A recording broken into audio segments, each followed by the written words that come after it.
aujourd'hui on se retrouve pour une nouvelle vidéo. Et donc cette vidéo s'intitule comment bien choisir son vent. Des différents vents qu'on peut trouver, enfin les basiques surtout. Et puis qu'est-ce qu'il faut regarder quand on va acheter un vent d'occasion, qu'est-ce qu'il faut vérifier sur celui-ci. Une place, donc celui-ci je pense qu'il ne faut pas de permis plus que le permis B. Ensuite il y a le vent une place et demie, donc pour ce dernier il vous faudra le permis B96. Et ensuite il y a le vent 2 places, donc comme le mien, où il vous faudra un permis B96 ou alors un permis EB.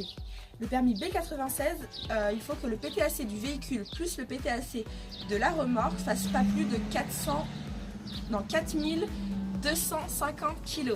Donc par exemple moi pour mon véhicule, le PTAC de mon véhicule et le PTAC de mon vent, ça fait 4240 kg, donc à 10 kg près, c'est bon, ça passe.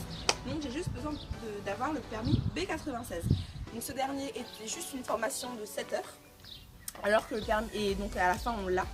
Et le permis EB, donc c'est un permis comme le permis B, donc il faut des heures de conduite et un examen, etc.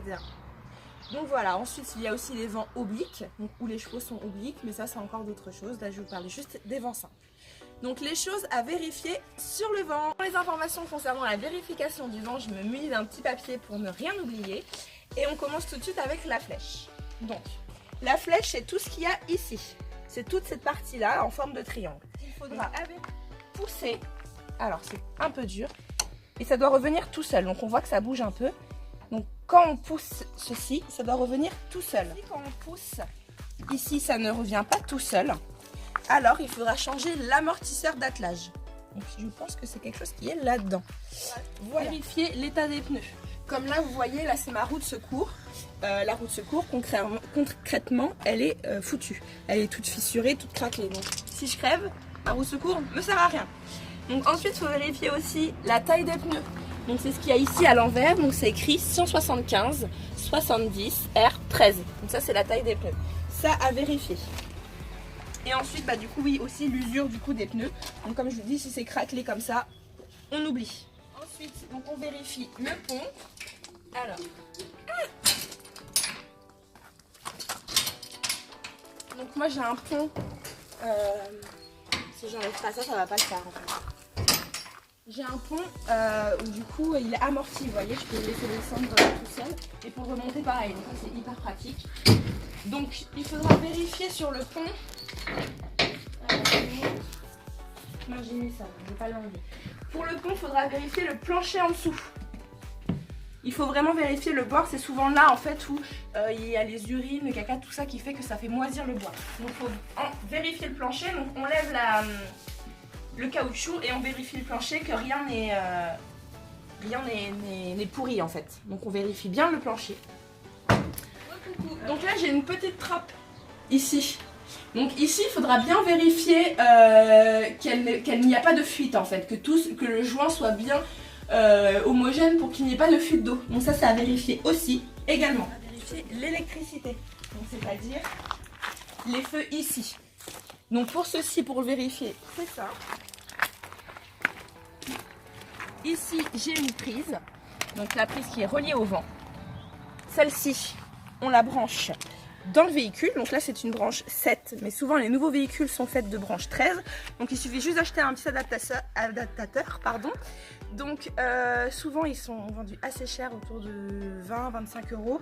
À Action j'en ai vu à 2 euros. Après je vous garantis pas que ça tienne vraiment la route, mais ça peut servir. Si c'est pour louer un vent par exemple, autant prendre un pas très cher. Donc ceci on le branche sous la voiture et ensuite avec la voiture on met les freins et on vérifie à l'arrière que les freins fonctionnent bien, les clignotants et les warnings. Il fait aussi à l'intérieur de lumière, donc ça aussi ça a vérifié que les lumières fonctionnent bien à l'intérieur du vent. Et aussi le freinage, donc pareil, on attelle tout ça, ensuite on branche tout ça et donc on attelle, on accélère, on freine. Il faut que le vent il freine progressivement car il y a un frein interne à l'intérieur qui freine progressivement le vent.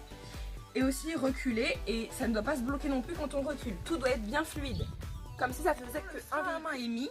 Pareil, je ne suis pas censée pouvoir bouger le vent. Donc le frein à main, c'est ça. Donc, il est un peu dur. Quand ça c'est mis, le vent, Pardon, ça faut que j'ajoute une poignée d'ailleurs. Quand le frein à main est mis, je ne suis pas censée pouvoir le bouger. Donc si je me mets derrière et que je pousse, Mon vent n'est pas censé bouger. Avant d'acheter un vent, n'hésitez pas à faire une révision, donc bien tout regarder. Il y a donc, du coup, parce que j'ai aussi 2 ponts également avant. Hop. Et mieux. Voilà.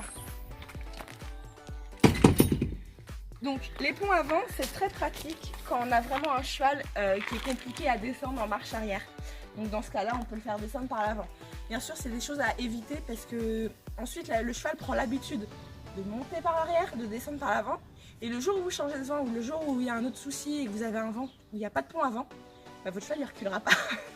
Donc c'est vraiment en cas, on va dire, d'urgence à utiliser, mais pas tout le temps. Sinon votre cheval va s'habituer et du coup il ne voudra plus reculer. Donc pareil, donc on vérifie bien partout, il y a vraiment partout à vérifier, ainsi que les côtés aussi, les parois, tout est vraiment à vérifier quand on achète un vent. C'est un investissement assez coûteux et quand il y a des soucis dessus, bah, c'est comme les voitures, c'est toujours très embêtant. Donc voilà. Voilà, cette vidéo est maintenant terminée, j'espère qu'elle vous aura plu. N'hésitez pas à vous abonner ou alors mettre plein de petits pouces si elle vous a plu. N'hésitez pas aussi à me dire en commentaire s'il y a des choses que j'ai oubliées ou autres, ou à me poser des questions, il n'y a pas de souci. Je tiens à vous dire aussi que le 22 mai c'est mon anniversaire et que pour ce fait je fais un concours. Donc il y aura des choses à gagner, j'en dis pas plus. Je pense qu'il y aura 1 ou 2 lots à gagner, donc 2 gagnants. J'en dis pas plus. Et voilà, donc je vous fais plein de gros bisous paillettes mes licornes et je vous aime fort. Bisous. Alors j'espère que cette vidéo vous a plu. C'est